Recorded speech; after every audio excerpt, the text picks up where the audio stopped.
Hi friends, welcome to Abi's vlogs. ഞാനിന്ന് നിങ്ങളുടെ മുമ്പിലെത്തിയിരിക്കുന്നത് fort Kochi ബീച്ചും അതിനോടനുബന്ധിച്ച ചില കാഴ്ചകളും നിങ്ങളെ ഒന്ന് പരിചയപ്പെടുത്താനാണ്. അറബിക്കടലിൻ്റെ റാണി എന്നാണ് കൊച്ചിയെ വിശേഷിപ്പിക്കുന്നത്. നിങ്ങളൊരു ചൊല്ല് കേട്ടിട്ടുണ്ടോ? കൊച്ചി കണ്ടവന് അച്ചി വേണ്ട എന്ന്. അത് അക്ഷരാർത്ഥത്തിൽ ശരിയാണ്. ഈ കടൽ നിങ്ങൾ കണ്ടോ? എന്തു ഭംഗിയാണ് ഇതിലെ തിരമാലകൾ അടിക്കുമ്പോഴിത് കാണാൻ. എത്ര നേരം ഇവിടെ ഇരുന്ന് ഇതിൻ്റെ സൗന്ദര്യം ആസ്വദിച്ചാലും നമുക്ക് മതിയാകത്തില്ല. ഈ സൗന്ദര്യം ആസ്വദിച്ചു കഴിഞ്ഞാൽ ഭാര്യയെ മറന്നു പോകുക തന്നെ ചെയ്യും. പ്രകൃതി സ്നേഹികൾക്ക് ഇതൊരു പാരഡൈസാണ്. അറബിക്കടലിനോട് ചേർന്ന് കിടക്കുന്ന ഒരു ബീച്ചാണ് ഫോർട്ട് കൊച്ചി ബീച്ച്. ഈ കല്ല് കിടക്കുന്ന സ്ഥലമൊക്കെ നേരത്തെ ബീച്ചായിരുന്നു. നല്ല മണപ്പുറമായിരുന്നു. ഇവിടെ ഇപ്പോൾ കടൽ കയറി കിടക്കുകയാണ്. കടൽ തീരം നഷ്ടപ്പെട്ടുകൊണ്ടിരിക്കുകയാണ്. വിനോദസഞ്ചാരികൾക്ക് കടലിൽ ഇറങ്ങാൻ സ്ഥലമില്ലാതെയാകുകയാണ്. ഭയങ്കര ക്രൗഡിയായിട്ടുള്ള ഒരു ബീച്ചാണിത്. ഒരുപാട് പേരാണ് ഇവിടെ വരുന്നത്. ബ്രിട്ടീഷുകാരുടെ ഒരു പഴയ ബംഗ്ലോ ആണിത്. ഇപ്പോൾ ഇത് PWD റെസ്റ്റ് ഹൗസാണ്. കടലിൻ്റെ മറ്റൊരു വ്യൂ ആണിത്. എന്തു ഭംഗിയാണ് ഈ കാഴ്ചയെന്ന് കണ്ടോ? തിരമാലകൾ ഇങ്ങനെ വന്ന കല്ലുകളിലടിച്ച് പൊട്ടിച്ചിതറുന്ന ആ കാഴ്ച കണ്ടോ? എന്ത് രസമാണത്. ഇത് കണ്ടോ പീരങ്കി? ഇത് ഫോർട്ട് ഇമ്മാനുവലിൻ്റെ അവശിഷ്ടങ്ങളാണ്. ഇന്ത്യയിൽ യൂറോപ്യർ ആദ്യം നിർമ്മിച്ച കോട്ടയാണ് ഫോർട്ട് ഇമ്മാനുവൽ. അതിൻ്റെ റൂയിൻസാണ് ഇത്. ഇവിടുത്തെ തിരക്ക് കണ്ടോ? ഇത്രയും ആൾക്കാരെ കാണുമ്പോൾ തന്നെ അറിയാമല്ലോ ഈ ബീച്ചിൻ്റെ പ്രസക്തി. അത്രയ്ക്കും ബ്യൂട്ടിഫുള്ളാണ് ഈ കടലിൻ്റെ സൗന്ദര്യം. ഇവിടുത്തെ വോക്ക്വേയും രണ്ട് സൈഡിലെയും തണൽ മരങ്ങളും എല്ലാമായിട്ട് ഇവിടെ വരുന്നവർക്കൊരു പ്ലസൻറ്റ് ഫീലാണ് നൽകുന്നത്. ഇതാണ് ചീനവല, Chinese fishing net. Chinese explorer Zheng ഹിയാണ് ഇത് കൊച്ചിയിൽ ഇൻട്രൊഡ്യൂസ് ചെയ്തതെന്നാണ് വിശ്വസിക്കപ്പെടുന്നത്. ഇത് ഫോർട്ട് കൊച്ചി വാട്ടർ മെട്രോയാണ്. ഞങ്ങൾ ഇവിടെ നിന്നും വൈപ്പിനിലേക്ക് പോകുവാനായിട്ട് വാട്ടർ മെട്രോയെ കയറുവാനായിട്ട് ചെന്നു. അപ്പോൾ ഭയങ്കര തിരക്കായിരുന്നു. അതുകൊണ്ട് ജങ്കാറയിൽ പോകാമെന്ന് പറഞ്ഞു. ഞങ്ങളുടെ കൂടെ ഞങ്ങൾ താമസിച്ച ഫോർട്ട് ഗാർഡൻ റെസിഡൻസിയുടെ ഓണറുണ്ട്. അദ്ദേഹമാണ് ഞങ്ങൾക്കിതെല്ലാം പറഞ്ഞു തരുന്നത്. ദൂരെ നിന്ന് ഒരു ജങ്കാറ് വരുന്നുണ്ട്. അതിങ്ങ് അടുത്ത് വന്നു കഴിഞ്ഞു. കണ്ടോ? ആൾക്കാരൊക്കെ അതിൽ നിന്ന് ഇറങ്ങാൻ തുടങ്ങി. ഈ ജങ്കാറിലാണ് ഞങ്ങൾക്കും പോകേണ്ടത്. ഞങ്ങൾ ടിക്കറ്റും ഒക്കെ എടുത്ത് റെഡിയായിട്ട് നിൽക്കുകയാണ്. ബൈക്കും കാറും എല്ലാമാണ് അതിൽ നിന്ന് ഇറങ്ങി വരുന്നത്. ഇതെല്ലാം ഇതിൽ കയറ്റാമെന്നുള്ളതാണ് ഇതിൻ്റെ പ്രത്യേകത. ഞങ്ങളും വൈപ്പിനിലേക്ക് പോകുവാനായിട്ട് ജങ്കാറിലേക്ക് കയറി. ഇതെൻ്റെ ഫസ്റ്റ് എക്സ്പീരിയൻസ് ആണ് ജങ്കാറിലെ യാത്ര എന്ന് പറയുന്നത്. ജങ്കാറിലേക്ക് വാഹനങ്ങൾ കയറ്റുമ്പോഴത്തെ സൗണ്ട് കൂടി ഒന്ന് കേൾക്കാം.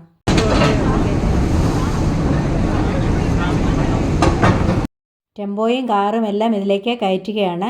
ഇതുപോലെയുള്ള വലിയ വാഹനങ്ങളെല്ലാം ഇതിൽ കയറ്റാൻ പറ്റും. ഇത് ജങ്കാറിൻ്റെ ഉൾവശമാണ്. ഇവിടെ വാഹനങ്ങളൊക്കെ കണ്ടോ നിരനിരയായിട്ട് കിടക്കുന്നത്. ജങ്കാറിലിരുന്നു കൊണ്ട് പുറത്തെ കാഴ്ചകളൊക്കെ നമുക്കൊന്ന് ആസ്വദിക്കാം. ഒരു ഷിപ്പ് പോകുന്നത് കണ്ടോ? എന്ത് രസമാണിത്.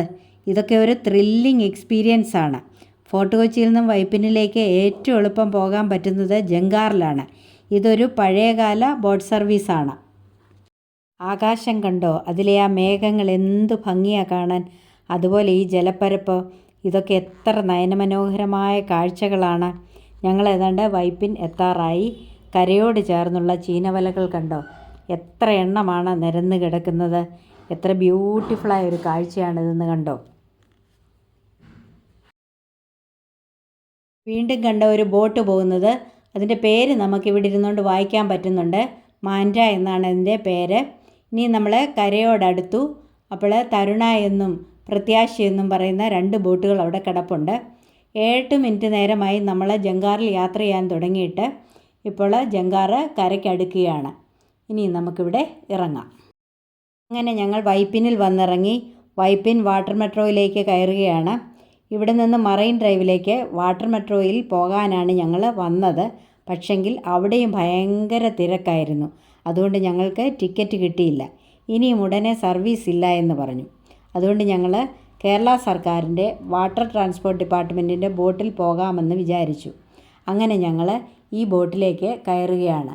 ഇതിൻ്റെ പാസഞ്ചർ കപ്പാസിറ്റി 100 ആണ്. പുറത്തെ കാഴ്ചകൾ കാണുവാനായി ഞാനൊരു സൈഡ് സീറ്റ് തന്നെ പിടിച്ചു. എന്ത് മനോഹരമായ കാഴ്ചകളാണെന്ന് കണ്ടോ?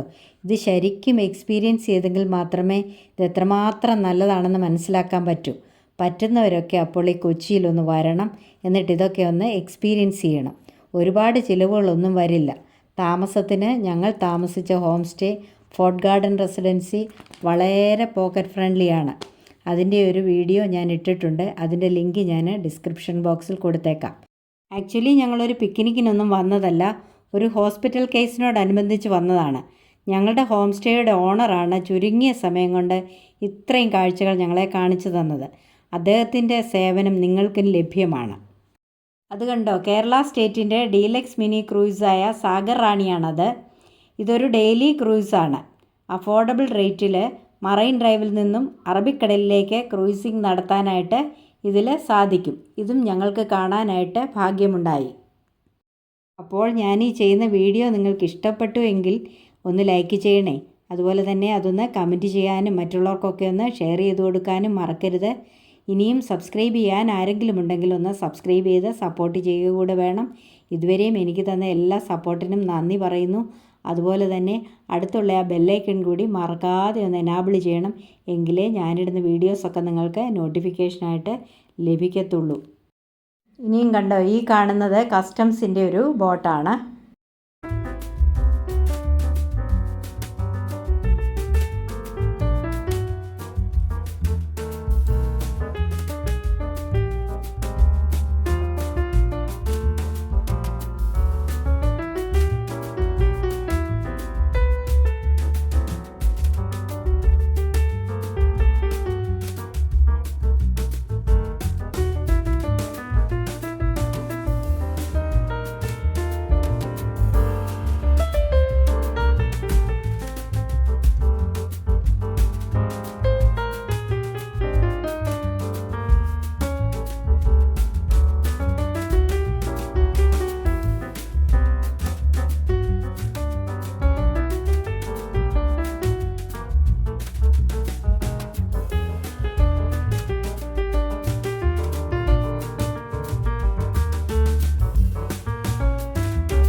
ഇന്ദ്ര എന്ന ബോട്ടാണിത്.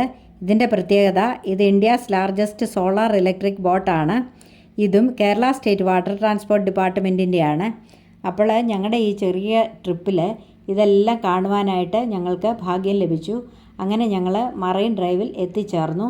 മറൈൻ ഡ്രൈവിലും അല്പസമയം ഞങ്ങൾ ചിലവഴിച്ചു. അപ്പോഴേക്കും ഏതാണ്ട് സന്ധ്യയാകാൻ തുടങ്ങി. കണ്ടോ, സന്ധ്യയായപ്പോൾ എന്ത് ബ്യൂട്ടിഫുള്ളാണ് ഈ ഇവിടം കാണാനെന്ന് കണ്ടോ. എന്ത് രസമായ കാഴ്ചകളാണ്. ഞങ്ങളിനിയും തിരിച്ചു പോവുകയാണ് അടുത്ത ബോട്ടിൽ. അപ്പോൾ ഇനിയും മറ്റൊരു നല്ല വീഡിയോയുമായി കാണാം. Bye bye.